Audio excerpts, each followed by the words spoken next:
Martino. Le parrain de l'actualité.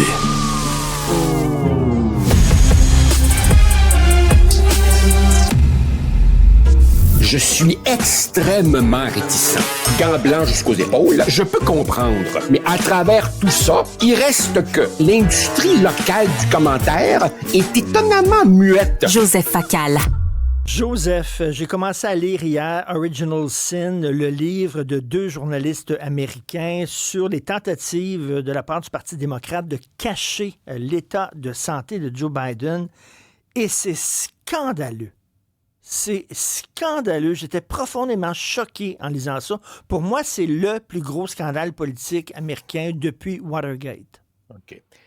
Richard, contrairement à toi, je n'ai pas encore commencé à lire Original Sin. Je suis dans L'heure des prédateurs de Giuliano da Empoli. Extraordinaire, extraordinaire. Mais d'après ce qu'on me dit, le livre de Tapper recueille des témoignages de démocrates et de proches de Biden. Là, on ne peut plus dire que c'est du commérage de républicains ou de vilains blogueurs de droite. Richard, écoute bien. Qu'est-ce que c'est un complot?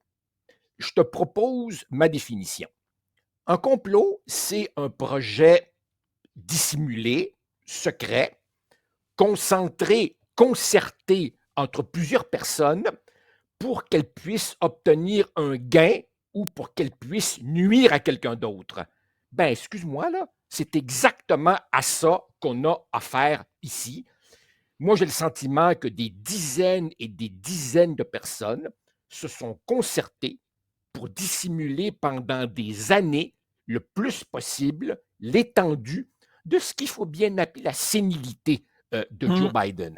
Le problème, évidemment, c'est que le discours conspirationniste est si discrédité que si tu dis on a affaire ici à un vrai complot, tu risques un petit peu de passer pour un coucou. Mais non, Richard. Ici, il n'est pas question de Big Pharma fabriquant des faux virus pour voler à notre secours. Il n'est pas question de la NASA dissimulant le fait qu'on n'aurait pas réellement marché sur la Lune. Non. Ici, c'est véritablement des dizaines de gens qui n'ont pas caché, parce que ça n'était pas possible de le cacher entièrement. Tu sais, il y a quand même un débat présidentiel que tu ne peux pas éviter. Il y a des rencontres avec des chefs d'État étrangers, mais à tout le moins, pour essayer de minimiser son déclin cognitif et mentir sur ses capacités réelles. Et il mentait aux gros donateurs du parti parce qu'ils avaient besoin d'argent. Alors, les donateurs du parti appelaient en disant « Êtes-vous sûr qu'il est correct, Biden? Parce qu'il se fait vieux, là. Non, faites-vous-en pas, il est super correct, donnez votre argent, puis tout ça. » Ils ont fourré les donateurs du parti, mais ce que je comprends pas là-dedans, c'est qu'ils se sont tirés dans le pied parce qu'une fois que les gens l'ont su, lors du fameux débat, ben là, il était trop tard. Pour organiser une véritable course à la chefferie. Ils ont dû prendre Kamala Harris, qui n'était pas bonne, puis ils sont allés au bat, puis ils ont perdu. Voilà. Richard, écoute bien là. Le désastreux débat survient le 27 juin 2024. 3 semaines plus tard, le 21 juillet 2024, Biden annonce qu'il se retire. Kamala Harris se lance en piste et elle a à peine 6-7 mois. Mais pourtant, le fait qu'il n'était plus capable était déjà évident depuis longtemps. J'ai retrouvé des chiffres. Au mois d'août 2023, c'est-à-dire 1 an et quelques mois avant l'élection, tu avais déjà 77% des Américains et 69% des démocrates qui disaient il est trop vieux pour se représenter. Autrement dit, non seulement ils ont menti sur ses capacités, mais ils niaient ce qui crevait les yeux de quiconque a des yeux pour regarder. Ah, mais si tu osais le dire, tu te faisais accuser de faire de l'agisme ou d'être un agent trumpiste. Richard, est-ce que tu te rappelles bien avant le débat contre Trump, cette rencontre du G7 ou du G8 où ils s'installent tous pour la photo de famille. Puis tu vois à un moment donné Biden qui sort du Ben groupe oui. et qui marche dans un champ. Il a l'air de Peter Sellers dans Being le there. film du jardinier Being There. Puis tu vois la première ministre d'Italie, Giorgia Meloni, qui le prend par le bras et comme un vieillard dans un CHSLD, le ramène tranquillement vers la photo de groupe. Il y avait plein sur YouTube Mais comment ils ont d'extraits. pu là. penser 2 C'est minutes ça. que ça pouvait les aider Ben oui. de garder un chef sénile? Ils mettaient ils mettaient l'avenir de leur parti en jeu, mais en faisant ça, ils ont ouvert toute grande la porte à une réélection de Donald Trump. Est-ce que ces gens-là se savent que si Trump fait autant de dégâts aujourd'hui, c'est de leur Christie de faute à eux autres? Ben oui.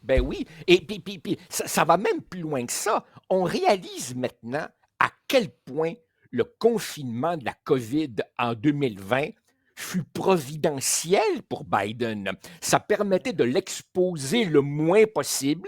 Il faisait campagne de son sous-sol en envoyant des vidéos. Et puis, ce qui est particulièrement choquant, Richard, puis, tu sais, moi, j'ai fait de la politique à un niveau évidemment microscopique par rapport à ces gens-là, mais c'est vrai que tu ne peux pas tout dire. Il y a quelque chose qui s'appelle la raison d'État. Mais ici, tu ne peux pas évoquer la raison d'État parce que ce n'est pas l'intérêt national qui est en cause. C'est juste l'intérêt de sa petite gang à lui, notamment de sa famille et de sa cour, au premier rang desquels sa femme, Jill, la plus proche du président, la plus stridente de ses partisanes. C'est un énorme scandale. Énorme. Et là, Écoute, évidemment, il y a quelques temps, j'ai reçu ici un gars qui avait écrit une chronique pour le journal Les Affaires. ouais. Puis il parlait du milieu de la vie de bureau au travail. Puis il dit, au travail, il ne faut pas être gentil. La gentillesse est surestimée. Il faut être vrai. Il faut prendre des bonnes décisions. Puis c'est ça, il faut être ferme. Être gentil, ça donne rien. Ils ont voulu être gentil avec Joe Biden, OK? Parce qu'il avait gagné ses prochaines élections. T'es pas gentil avec un chef sénile comme ça là, qui peut te mettre dans la chenoute. Il faut que tu lui dises, Monsieur Biden, vous devez partir. Ça vient de finir, mais personne n'osait dire ça. Tout le monde était gentil avec lui, puis tout ça, ben, ça a donné la catastrophe que ça donnait. Ben, exactement. Voilà. Non, écoute, et puis, attends, c'est pas fini, là. Et là, Richard, là, dans la dernière semaine, on découvre, et là, je mets découvre en guillemets et souligné au crayon jaune, on découvre que Joe Biden, le leader occidental probablement le plus suivi au plan médical avec le pape, aurait un cancer à un stade avancé. Quoi? On découvre ça soudainement de deux choses l'une.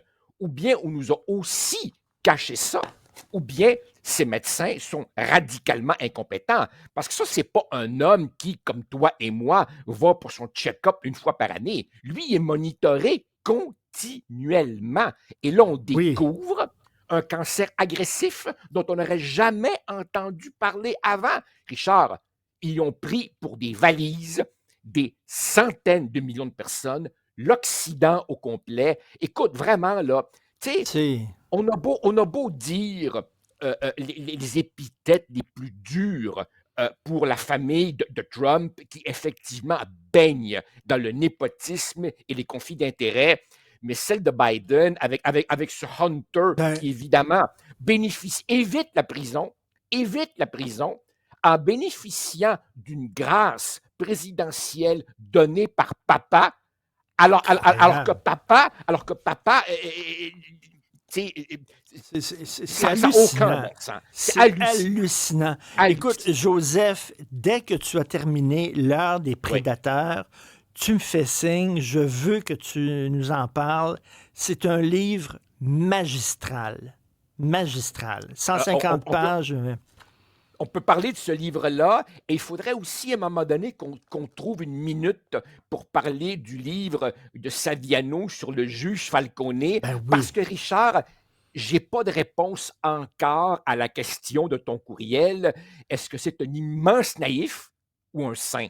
Je me pose la question. Bon, ben Enfin. écoute, plein de bonnes chroniques littéraires à faire. On devrait remplacer nos cinémas, nos vendredis cinéma par des vendredis livres, tiens. Ça se combine, tout ça. On va mettre du théâtre là-dedans, si tu veux. Merci, Joseph. Salut. Salut, bye.